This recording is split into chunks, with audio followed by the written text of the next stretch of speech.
গত সপ্তাহ বন্ধ ছিল ঈদের ছুটির পরে ছাত্র ভাইয়ের জন্য। তারপরে গতকালই আমাদের স্কুল খুলে যায়।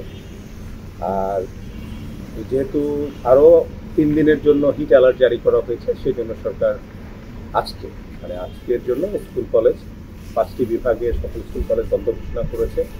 আমরাও আজকে সেই সরকারি নির্দেশনার অংশ হিসাবে আজকে বন্ধ রাখছি। হোপফুলি কালকের থেকে আমরা খুলে দিব, যদি না এই ছুটি বর্ধিত করা হয়। না, খোলা দেওয়ার মেসেজ আমরা আগেই পেয়েছি, আগে দিয়েছি, যেটা গতকাল খুলেছিল। আজকে বন্ধের সেটা আমরা সরকারি যে মন্ত্রণালয়ের যে নির্দেশনা সেটা আমরা দেখেছি, সেটা করে আজকে গতকাল রাতে আমরা মেসেজ দিয়েছি।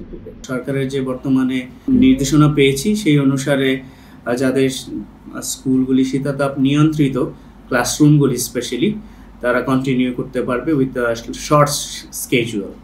তো সেই ক্ষেত্রে আর কি আমাদের পক্ষ থেকে আমরা এই শর্ট স্কেজুয়ালে চালাচ্ছি এবং কালকে থেকে আরও শর্ট হয়ে যাবে।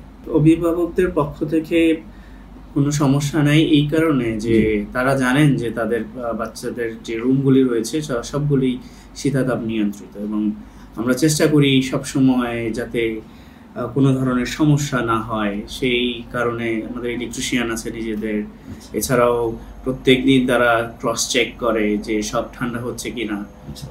তারপরে দেখা যায় যে মাঝে মাঝে যেগুলি রুফ কানেক্টেড রুম শীতাতাপ নিয়ন্ত্রিত, তারপর গরম হয়ে যায়, তাও আমরা চেষ্টা করি যখন নিচে একটা ক্লাস খালি হয়ে যাচ্ছে তখন ওখানে আবার নিয়ে আসতে।